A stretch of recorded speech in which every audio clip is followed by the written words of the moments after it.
Caitlin, I think one of the great political crises we face is we really don't appreciate the pain that ordinary people are feeling. You are living ostensibly in the richest country in the history of the world. 60% of people are living paycheck to paycheck, living under extraordinary stress, trying to put food on the table, pay their rent, worried what happens if their landlord raises the rent, worried what happens if somebody gets sick and they can't afford to go to the doctor. That is the reality. Donald Trump will never take accountability for tanking the economy, crashing the stock market, and liberating us from an economy that was the envy of the world. But he clearly is understanding the mess he's made because he is panicking in a big way. Not just in his Truth Social meltdowns, not just in the way he is having his stooges communicate for him, but what he is saying in interviews when asked about the economic situation in America, which is what we just saw when Kristen Welker pushed Donald Trump about the possibility of a recession, and his response was angry, it was attacking, and then it was just plain sad. We're gonna get into it all, but before we do, if I could quickly ask you to leave a like on this video, and if you haven't already, and you enjoy our channel, to hit that subscribe button. It goes a long way, and it really does mean a lot to me. Now, before we can get into this interview with Donald Trump, I want someone who gave the behind the scenes of how he feels about the future of the economy. That was Maggie Haberman with some behind the scenes reporting right here. What is your sense from the campaign of why he's doing these press conferences, but not really doing a lot of rallies? He's only had one that was in Montana last week. I think some of it is about not spending money. I think some of it is about the fact that this is an easy way to contrast with her, and that's the main one, her being Kamala Harris, in terms of answering questions. They are very, very focused on the fact that she's not doing interviews and she's not doing press conferences, which is an issue that strategists care about and an issue that almost no voters care about whatsoever. And so that's fine if that's what they want to talk about. And it gets him a lot of free media coverage, and breaking into media coverage has been a bit of an obsession of his, and trying to break up her momentum. Look, she is likely to have another at least 10 good days. We are heading into the convention. It is going to go through, the weekend after this one. And that has been vexing to him. He likes inserting himself in the news cycle, as we both know well. So Maggie Haberman isn't necessarily my favorite journalist, but she certainly is someone with a close connection to Trump and understands what he is thinking and saying on a day-to-day basis. And clearly, Trump is worried. It's the reason he's gone back to saying that this is the Biden economy rather than just telling people to wait, because what he's telling people to wait for at this point is an incoming recession. So waiting is really not going to help you. And on the Biden economy point, yeah, this is the new message that the administration is pushing out.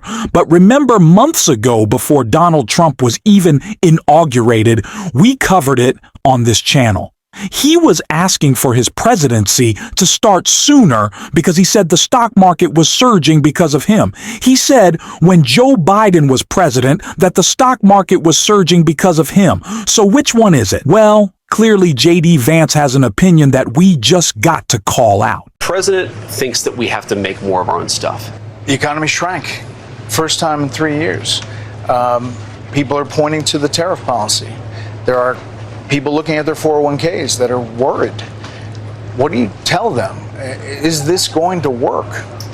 So the first thing is, when you talk about the economy, this is Joe Biden's economy, and we inherited $2 trillion of debt, the highest peacetime deficits in American history, a $1.2 trillion trade deficit, which fundamentally means we're not making enough of our own stuff. And the president came in and he said, this is not always going to be easy. It would have been very easy for Donald Trump to do what administrations past have done, which is borrow a lot of money and continue fueling the national debt. He said, no, we need a reset. We need American workers to have better jobs. We need to protect the jobs that they have right now. And we need to be more self-reliant as an economy, which, by the way, will drive down those skyrocketing levels of debt that we've seen. That is what he promised he was going to do. And he came in and we've started that process. I've said this throughout the entire tariff debacle that it continues to astonish me that this administration that's usually so good at telling one lie, right? They lie. They're never telling the truth, but it's just one lie. can't get their message straight because we just saw the official White House rapid response account post this photo of the S&P 500 praising their success because it's going up at the same time that they're saying it's Joe Biden's economy. So, which is it? Is Joe Biden responsible for a little bump in the stock market, or is he responsible for an economy that he's no longer presiding over? And nothing makes sense. And Donald Trump is the clearest example of that when he was pressed by Kristen Walker right here. And I want to know what you think about that.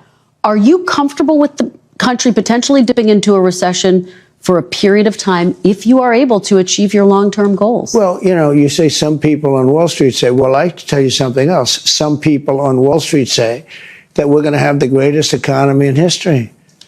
Why don't you talk about them? Because some people on Wall Street say this is the greatest thing that ever happened. Well, that's what I'm getting at. That's what I'm getting at, though. It's the same question. Yeah, there are many people on Wall Street say this is going to be the greatest windfall ever happened. And that's my question, Remember the this. long term. Yeah. Is it okay in the short term to have a Remember recession? this. Look, everything's okay. What we are, I said, this is a transition period. I think we're going to do fantastic. So you can tell Donald Trump is very angry that Kristen Welker is asking him this question. No, all the economists are saying we're doing a great job and the economy is going to be great.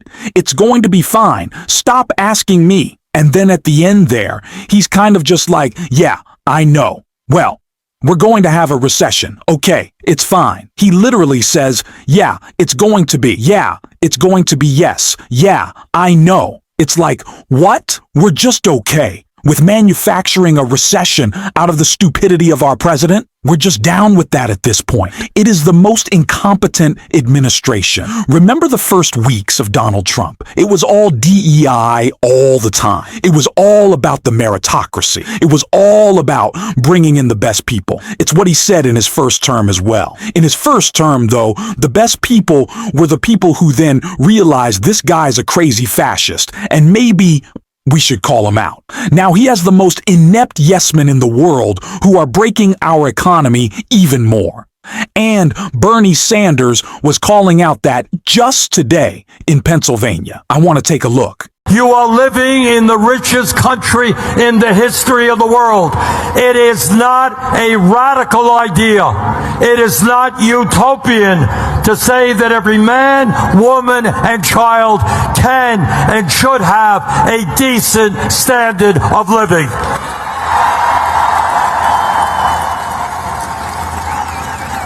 And at the top of the list of what we have got to do is to end a corrupt campaign finance system, a system that allows billionaires in both political parties to control the political process and our economy. Brothers and sisters, democracy is about one person, one vote, not billionaires buying elections. And if we're going to deal with the massive income and wealth inequality that currently exists, we're going to not give the rich tax breaks. We're going to demand that the billionaires and their corporations start paying their fair share of taxes. And if we're going to build the movement that we need to take power in this country, we need to grow the trade union movement in this country. Right now, there are millions of workers who want to join unions. They're unable to do so because of the illegal behavior of corporations. And that's why we're going to pass the PRO Act. And if workers, a majority of workers sign a union card, they're going to belong to a union. Brothers and sisters, we need to raise the minimum wage in this country to a living wage. No worker working 40 hours a week should live in poverty. And brothers and sisters, if we're going to compete in the global economy, we need the best educated workforce in the world. People deserve to live in dignity. People deserve to be respected at their job. And people deserve to not have to worry about whether or not they will be able to afford their health care, their food, their rent. These are the basic tenets that the richest country in the world should be able to provide. Donald Trump's complete ineptitude, his moronic policy, if you can even call it that, is not just an opportunity to fight back. It's an opportunity to tell people Donald Trump is casting this vision of America as a place that is broken because we are not bringing enough jobs back. He is right about that, but he is selling you the wrong bill of goods in terms of how we fix it. Donald Trump is only describing America like that so he can get you to believe his rich friends have the solution. They do not. Bernie Sanders does. Democrats can.